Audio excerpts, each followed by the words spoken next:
안녕하세요. 금요사건 파일 디바제식합니다. 한일 월드컵 준비로 온 나라가 들썩이던 2002년 4월 30일 자정이 조금 넘은 야심한 시각에 용인 기흥에 있는 삼성 반도체 주차장에 수상한 남성 2명이 나타납니다. 그들은 이곳저곳을 기웃거리더니 이내 주차장에 세워진 차 한 대로 다가갔고 바로 번호판을 떼어내기 시작했죠. 누가 봐도 의심스러운 상황입니다. 다행히 CCTV를 보고 있던 경비업체 직원들이 이걸 포착했고 곧장 달려왔습니다. 그리고는 이 두 남자와 20분가량 몸싸움을 벌인 끝에 결국 그들을 붙잡는 데 성공하죠. 잠시 후 신고를 받은 경찰이 출동했지만 그 과정에서 한 명은 이미 도주합니다. 경찰은 어쩔 수 없이 남은 한 사람을 대상으로 수사를 진행하게 되는데 남의 차 번호판을 떼어가려던 이들, 대포차를 유통하는 좀도둑 정도로 생각했을 수 있습니다. 하지만 곧 어마어마한 비밀이 밝혀지는데요. 주차장 인근에 이들이 타고 온 차가 세워져 있었습니다. 평범한 승용차였죠. 하지만 신원조사차 경찰이 문을 열고 들여다본 순간 정말 처참한 광경이 펼쳐져 있었습니다. 차량 뒷좌석에 젊은 여성 시신 5구가 겹겹이 쌓여있는 상황. 모두 손이 결박되어 있습니다. 이 예상치 못한 끔찍한 모습에 경찰도 바짝 긴장했고 이내 차량 내부를 샅샅이 수색하게 되는데 삽과 괭이, 노끈, 또 여러 사람 이름으로 된 신용카드, 현금과 수표 60만 원이 추가로 발견됩니다. 두 남자의 범행 도구들이었겠죠. 또 그들이 왜 살인을 저질렀는지 짐작해 하는 증거들입니다. 현장에서 검거된 남성은 7, 8년생, 당시 25살이었던 허재필, 그리고 도주한 사람은 74년생, 당시 29살의 김경훈이었습니다. 사실 이 두 사람은 오래 알던 사이도 아니었고 만난 지 한 달 정도 된 직장 동료입니다. 그런데 어찌된 일인지 둘은 형, 동생 하면서 가깝게 지내고 있었죠. 이들의 잘못된 만남은 한 달 전인 2002년 3월, 경기도의 한 골프장 클럽하우스에서 시작됩니다. 두 사람 모두 여기서 일하던 종업원이었는데 일도 같이 하고 또 사는 것도 가까웠기 때문에 마음을 터놓고 지내면서 금방 친해졌다고 하는데요. 그런데 여러분, 이 두 사람의 성장 배경은 사실 판이하게 다릅니다. 허재필은 어릴 적에 부모가 이혼한 후에 계모 밑에서 자라면서 나름 상처가 있었고요. 고등학교 졸업을 한 후에는 바로 일을 시작했는데 김경훈을 만났을 당시에 약 800만 원 정도의 카드빚이 있었습니다. 반면 김경훈은 비교적 유복한 집안의 아들이었죠. 부모님은 명문대 출신의 교육자 집안이었고요. 가정 형편도 어려운 건 아니었습니다. 그렇다면 직관적으로 허재필이 김경훈을 꼬드겨서 이런 범행을 시작했나 싶지만 아이러니하게도 진술에 따르면 김경훈이 먼저 야, 너 카드비 갚아야 되지 않냐? 라면서 범행을 제안했다고 합니다. 사실 김경훈은 특수강도를 포함한 전과 7범의 전력을 가지고 있습니다. 허재필에 따르면 그가 항상 돈과 여자를 타깃으로 삼았고 여자를 상대로 범행을 하면 쉽게 돈을 벌 수 있다 라며 입버릇처럼 말했다는데요. 당시 두 사람이 클럽하우스에서 받던 월급은 100만 원이 채 되지 않습니다. 카드빚에 허덕이던 허재필, 나도 좀 한탕 크게 하고 싶다 라는 욕망이 있었기 때문에 김경훈의 범행 제안을 흔쾌히 받아들였다고 말합니다. 그렇게 두 사람이 본격적으로 범행을 모의하고 레이더에 걸린 첫 번째 희생자는 김경훈이 자주 다니던 샵의 헤어 디자이너 A씨였습니다. 2002년 4월 18일, 두 사람은 퇴근 후에 장을 보고 집에 돌아가는 A씨에게 접근합니다. 그러면서 아주 친근하게 집에 태워다 드릴게요 라면서 차에 태우게 되죠. 이후 그녀를 용인 휴게소 주차장으로 데려갔고 칼로 협박하면서 가지고 있던 현금과 신용카드를 갈취합니다. 자, 이들이 원하던 돈을 얻어낸 상황이에요. 하지만 범행은 여기서 멈추지 않았죠. 이들은 A씨를 목졸라 살해한 후 인근 야산에 시신을 안매장했고 현장을 떠났습니다. 그리고 유유히 다음날 평소처럼 출근하게 되는데 이틀이 지나서야 A씨의 실종 신고가 접수됩니다. 수사가 진행이 되었죠. 그녀의 행적을 추적하던 경찰이 마침 한 고속도로 휴게소 ATM 기계에서 젊은 남성이 A씨 이름으로 된 신용카드로 현금을 뽑는 모습을 포착했습니다.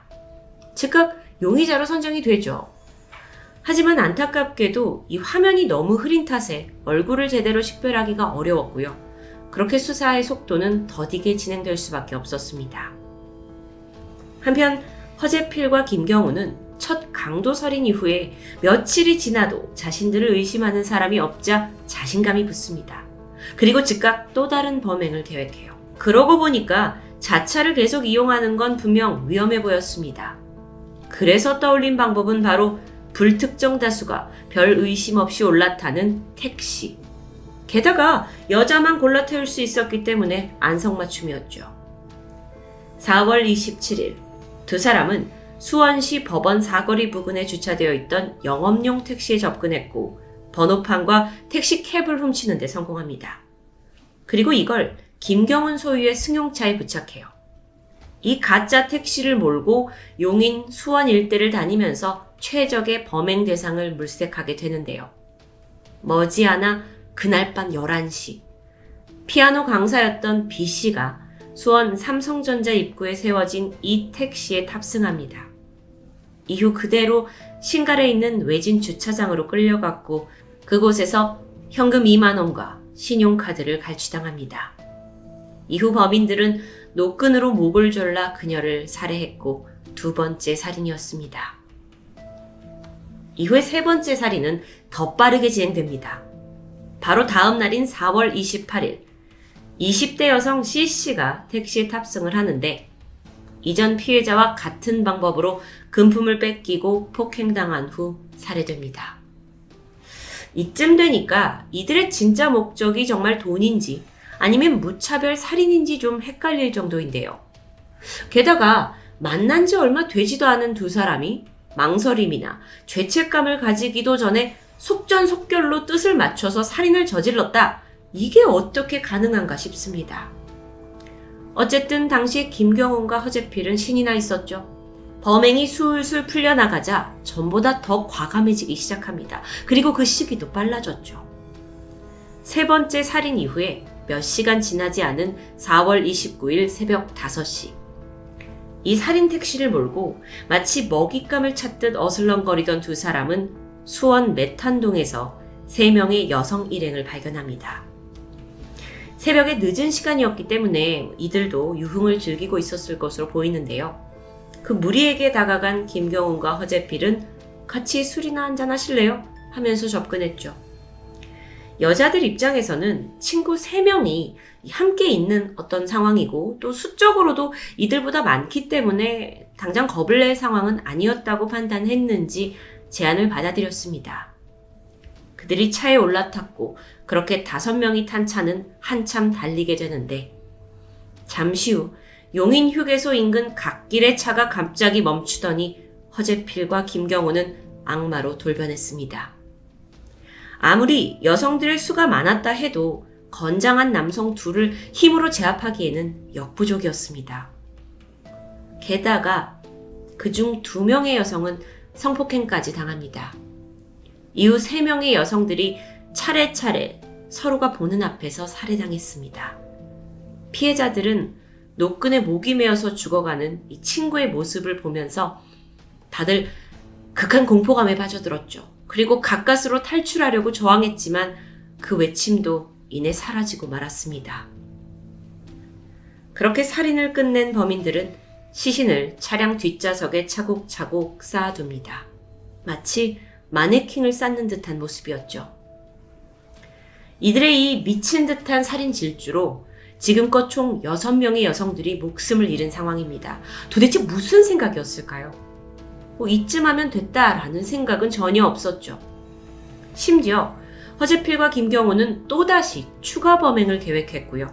그러기 위해선 새로운 차 번호판이 필요했습니다.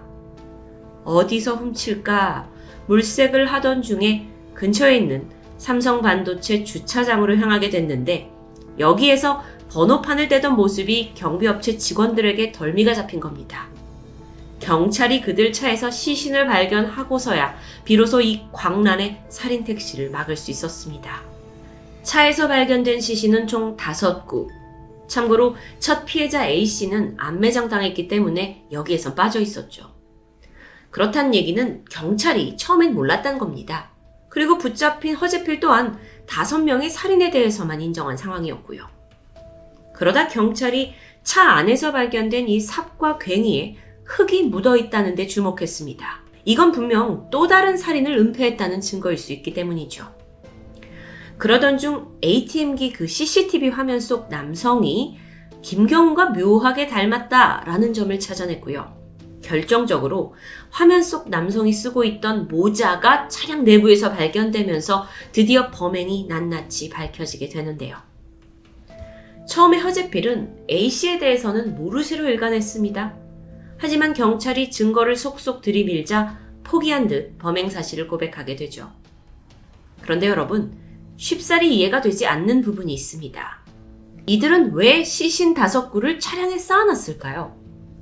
아시다시피 시신은 숨진 지 3시간만 지나도 부패가 진행되고 고약한 냄새가 나기 시작합니다. 이 냄새를 참고서 차에 태연히 싣고 다녔다라는 점이 제정신이 아닌 것 같은데요. 여기에 대해서 허재필은 우리가 한 번에 몰아서 묻어버리려고 했다라고 대답합니다. 그래서 경찰이 아니 무섭지 않았냐? 라는 질문에 아무렇지 않았다라고 덤덤하게 말했는데요. 사실 여러분, 허재필은 전혀 전과가 없던 사람입니다. 김경훈을 만나서 단시간에 잔혹한 살인마로 돌변해버렸다? 이 점도 쉽게 이해가 가지 않아요. 한편 현장에서 도주한 김경훈. 김경훈은 이후에 동생이 살던 평택으로 향했습니다. 그곳에서 도피 자금을 받았고 잠적해버렸죠. 경찰이 혈안이 돼서 그를 뒤쫓았는데 마침내 포항에 은신하고 있다는 정보를 확보한 후 불시에 그가 머물던 월세방에 들이닥쳤습니다. 하지만 범인 김경훈은 경찰이 보는 앞에서 칼로 목을 그어 스스로 생을 마감합니다. 이런 결말을 예감했었는지 이미 유서도 작성해둔 상황이었어요. 자, 김경훈이 죽었다라는 소식이 들리게 되자 허재필의 태도에 변화가 생깁니다. 수사에 좀 비협조적인 태도를 보이는 겁니다. 공범이 죽었다.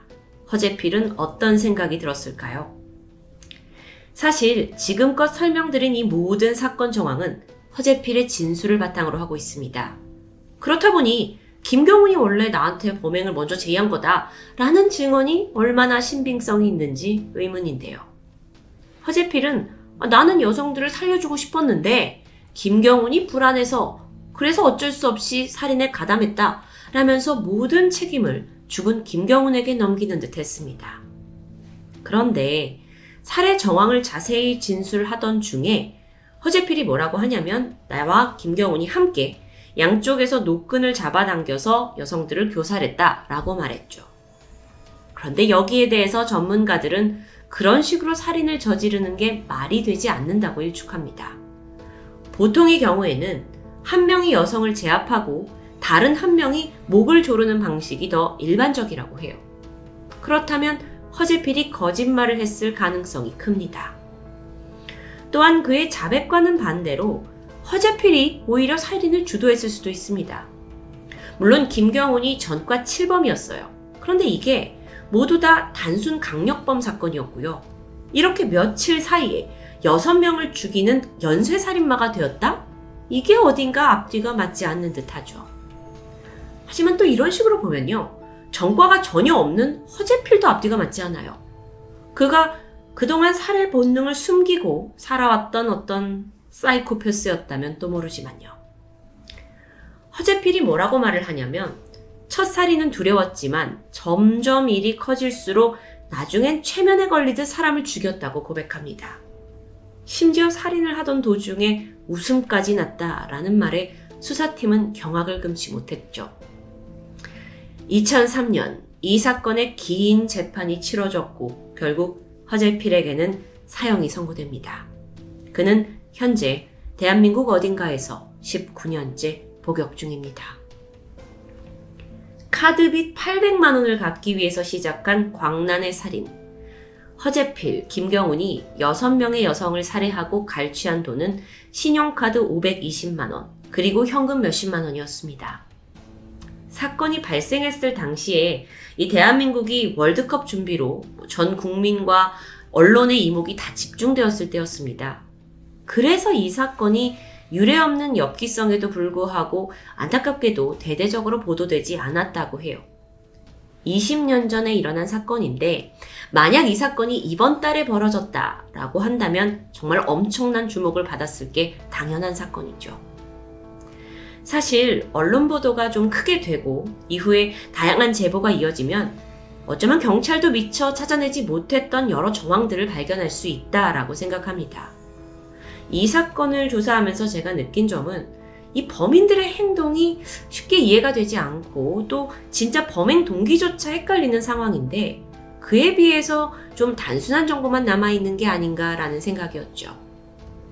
이 두 사람 중 진짜 주동자가 누구였느냐를 찾아내기 위해서는 과거 행적도 중요하고 또 결정적으로 정말 또 다른 살인을 저지른 건 아닌지 또 그걸 찾아내지 못한 건 아닌지 불안한 마음이 들었을 정도입니다. 아무리 전과가 없다 해도 과연 허재필은 그 전에 단 한 번도 살인을 저지른 적이 없는 사람이었을까요? 심도 있는 사건 조사의 중요성을 다시 한번 깨닫게 만드는 2002년 용인 살인 택시 사건. 금요 사건 파일 디바제시카였습니다.